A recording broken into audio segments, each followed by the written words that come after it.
નમસ્કાર મિત્રો, મારા યુટ્યુબ ચેનલમાં તમારું સ્વાગત છે। આજે આપણે વાત કરવાના છે જૂનાગઢની વાતોનો દરિયો બનેલી ઘટના છે કે ભવ્ય મારો ભૂતકાળ છે, ભલે તમે કહો મને ખંડેર, અમે તો હજુ અડીખમ છીએ, તમે થયા વેર વિખેર। વીતેલા વખતની આ વાત છે। એક વખત આ વાત મનમાં વાગોળી હતી, પણ આજે ફરી મન થયું કે જૂના દિવસોના ઓટલે જઈને બે ઘડી બેસું। આમ તો ઘર, ખોરડું, મકાન, નિવાસ, આવાસ, બંગલો, હવેલી શબ્દકોશમાં બધા એકબીજાના નજીકના જ ભાઈબંધ ગણાય, પણ ભાઈ ઘર શબ્દ જેવો હૈયાને ટાઢક આપતો બીજો કોઈ શબ્દ મને તો મળ્યો નથી। ઘર એટલે ચાર દિવાલોને છાપરું નહીં, ઘર એટલે માણસોના હેતનો વાસ। એ જમાનામાં ઘર મોટા નહોતા, પણ એમાં રહેતા માણસોના મન મોટા હતા। એક ઓરડી, આગળ પરસાળ અને નાનકડું આંગણું, બસ એટલામાં 7-8 માણસોનું આખું જગત વસતું। નાના છોકરાથી માંડીને ગડપણના આરે ઉભેલા દાદા સુધી સૌ એકબીજાની વચ્ચે જ જીવતા। કોઈને પોતાનો અલગ ઓરડો નહોતો, કોઈને પોતાનું અલગ ટેબલ નહોતું, કોઈને પોતાની દુનિયા નહોતી, છતાં કોઈને કશું ખૂટતું નહોતું, કારણ કે સૌના સુખ દુઃખની આવી ચાવી એક જ હાથમાં હતી, એકબીજાના હેતમાં। સવાર પડતી એટલે એ ખોરડું જાણે જીવતું થઈ જતું, અને બા ચૂલો સળગાવે, ધુમાડો પરસાળમાં ફેલાય, તવા ઉપર રોટલો શેકાતો હોય, દાદા ખાટલે બેઠા હોય, અને બાળકો તો સવારના સૂરજ સાથે જ ધૂળમાં આવટવા નીકળી જાય। કોઈને દૂધ દોહવાનું હોય, કોઈને ઢોર માટે નિરણ નાખવાનું હોય, કોઈ ખેતરની વાટ પકડે તો કોઈ પાણીનો ઘોડો માથે મૂકે। દિવસ આખો કામમાં પસાર થાય અને સાંજ પડતા બધા રસ્તા ફરી એ જ ખોરડાની ઓહરીમાં આવીને ભેગા થાય। કોઈ મહેમાન આવી જાય તો ઘરમાં સકડાશ પડતી નહોતી, ખાટલા ઓછા પડે તો ગોદડા પાથરી દઈએ, ઓસરીમાં જગ્યા ઓછી પડે તો ફળિયામાં સૂઈ જઈએ।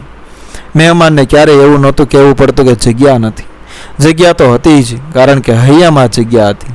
આજના મોટા મકાનોમાં રૂમોની ગણતરી કરીએ છીએ ત્યારે ક્યારેક વિચાર આવે કે નાનકડા ખોરડામાં એવો કયો જાદુ હતો કે આટલા બધા માણસો આજે સહેજે સંકળાયા વગર સમાઈ જતા હતા। પછી ચોમાસું આવતું, અરે ભાઈ એ ચોમાસાની વાત જ જુદી હતી। આબ કાળું થઈ જાય, પવનના સુસવાટા ગામની ગલીઓમાંથી દોડતા આવે, અને પછી વરસાદ એવો તૂટી પડે કે જાણે આકાશે વર્ષોનું દેવું એક જ રાતમાં ચૂકવવાનું નક્કી કર્યું હોય।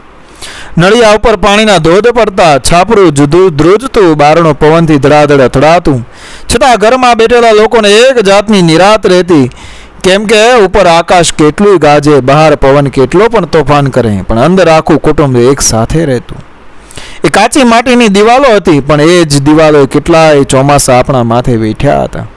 એ નળિયા જૂના હતા, પણ એ જ નળિયાની નીચે કેટલાય બાળકો નિરાતે ઊંઘ્યા હતા। એ ઓસરી નાની હતી, પણ એ જ ઓસરીમાં કેટલાય મહેમાનોને રાતનો આશરો મળ્યો હતો। એટલે ખોરડું કાચું હતું એમ કહેવું સહેલું છે, પણ એમાં રહેલા સંબંધોનો પાયો પાકો હતો, એટલો પાકો કે આજે પણ એની યાદ આવે તો આંખના ખૂણે વિનાશ આવી જાય।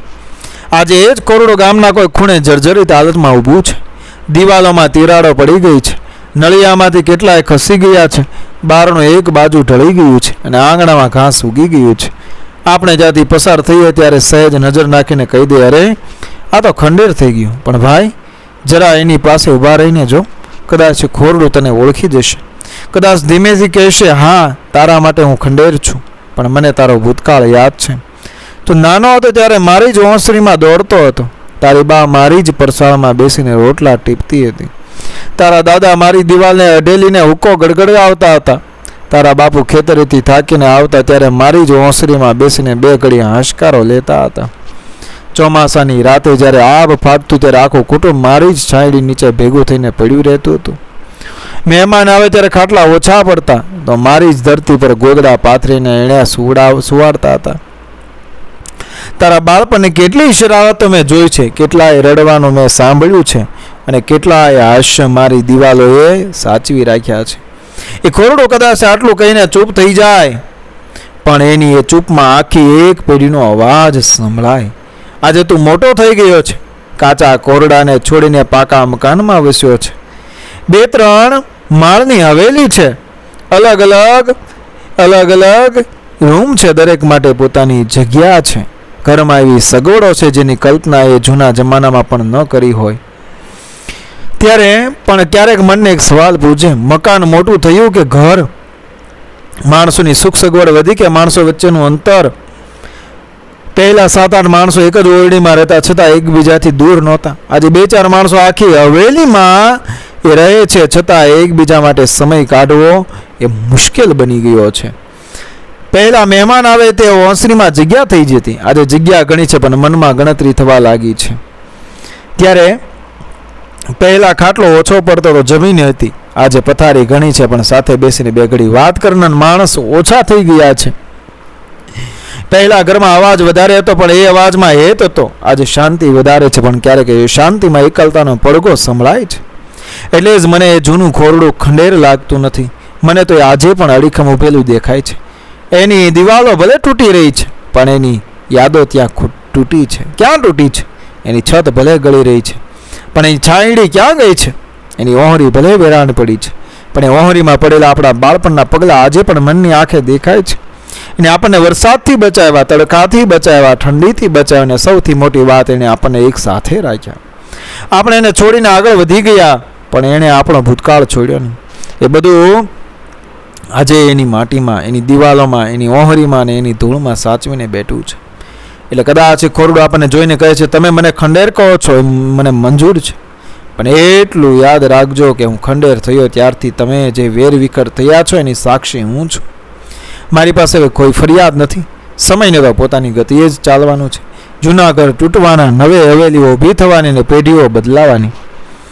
મારી વેદના સાંભળીને કોઈ પાછો આવીને મારી દિવાલો ઊભી કરશે એવી આશા પણ નથી. પણ આટલા વર્ષથી જે વાત મારા હૃદયમાં દટાયેલી છે એ આજે કોઈને કહી દઉં તો મારું હૈયું થોડું હળવું થઈ જાય. મને કોઈની દયા નથી જોઈતી, કોઈની સહાનુભૂતિ એ નથી જોઈતી. મારે તો બસ એટલું જ કહેવું છે કે મકાન ભલે મોટા કરજો પણ ઘર નાનું ન થવા દેજો. દિવાલો ભલે ઊંચી કરજો પણ સંબંધોની દિવાલો ઊભી ન કરજો. બાળકોને ભલે મોટી સગવડો આપજો પણ એમના બાળપણને તમારી દોડધામમાં ખોવાઈ જવા ન દેજો.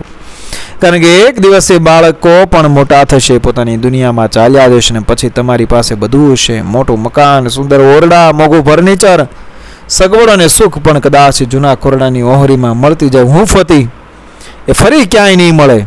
એટલે જ આજે જ્યારે કોઈ જૂનું ખોરડું દેખાય ને કોઈ એને ખંડેર કહીને આગળ વધી જાય ત્યારે એકવાર પાછું વળી એને જોજો. કદાચ એની તિરાડમાંથી કોઈ જૂનો અવાજ તમને બોલાવતો હશે. કદાચ એની ઓહરીમાં તમારું બાળપણ હજુ બેઠું હશે. કદાચ એની માટીમાં તમારી બાની આંગળીઓના નિશાન હશે. કદાચ એની દિવાલે તમારા દાદાની પીઠનો ટેકો હજુ બચ્યો હશે.